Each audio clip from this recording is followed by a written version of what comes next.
সমাজসেবামূলক কার্যক্রমকে আরও সুসংগঠিত ও গতিশীল করে তোলার লক্ষ্যে আন্তর্জাতিক স্তরে স্বেচ্ছাসেবী সংগঠন রোটারি ইন্টারন্যাশনালের district 3240 club leadership learning seminar 2.0 শিরোনামে এক গুরুত্বপূর্ণ সেমিনার শিলচরে অনুষ্ঠিত হয়।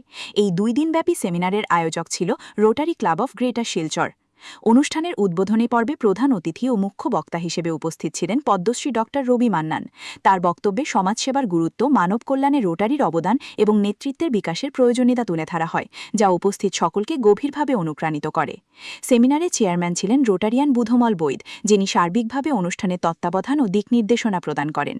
এছাড়াও জেলা ধাভারনার ডিজি কামেশ্বর এলাংবাম, হোস্ট ক্লাবের সভাপতি ডক্টর রজত দেবসহ অন্যান্য বিশিষ্ট রোটারিয়ানরা উপস্থিত থেকে বিভিন্ন গুরুত্বপূর্ণ বিষয় নিয়ে আলোচনা করেন। প্রথম দিনের সূচনায় জাতীয় সঙ্গীত পরিবেশন, প্রদীপ প্রজ্বলন এবং অতিথিদের সংবর্ধনার মধ্য দিয়ে আনুষ্ঠানিক উদ্বোধন সম্পন্ন হয়।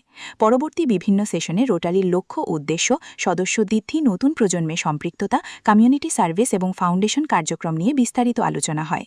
দ্বিতীয় দিনে গ্র্যান্ট ম্যানেজমেন্ট, ক্লাব পরিচালনা, রক্ত ও অঙ্গদান সচেতনতা, সিপিআর প্রশিক্ষণ এবং অটিজম সচেতনতা বিষয়ক গুরুত্বপূর্ণ সেশন অনুষ্ঠিত হয়, যা অংশগ্রহণকারীদের জন্য অত্যন্ত শিক্ষণীয় হয়ে ওঠে। তাদের কী করে চিকিৎসা করা হবে তার জন্য আমরা একটা হাসপাতাল করে দিই।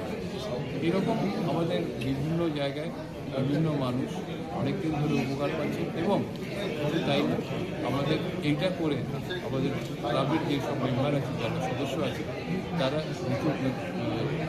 খুবই আনন্দ পায় বলে এই ধরনের কাজ করে থাকে। আমরা সামনের দিনেও আরও অনেক কাজ করতে চাই, যাতে আমরা সত্যি সমাজের বিভিন্ন মহলে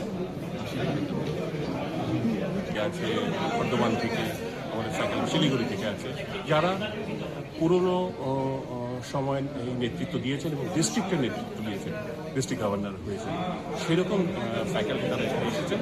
আমাদের এখানে আজকে ছিলেন আপনাদের লোকাল একজন মহানুভব পদ্মশ্রী ডক্টর রবি কান্নান ওয়াজ কিনোট স্পিকার। উনি কিনোট স্পিকার ছিলেন, তো উনি ওনার বক্তব্যকে সবাইকে উদ্বুদ্ধ করেছেন এবং হেলথ কেয়ার নিয়ে কী করা যায় রোটারি, তার অনেক আইডিয়া দিয়েছেন, অনেক কিছু জানিয়েছেন, সো দ্যাট আগামীতে হয়তো রোটারি, সেই যেখানে রোটারি একটা ফোকাস এরিয়া আছে, ডিজিজ প্রিভেনশন অ্যান্ড হেলথ, তো সেই ফোকাস এরিয়াতে কোনো কাজ করা যায় কিনা। তো এই একটা চিন্তাভাবনা নিয়ে এটা করা।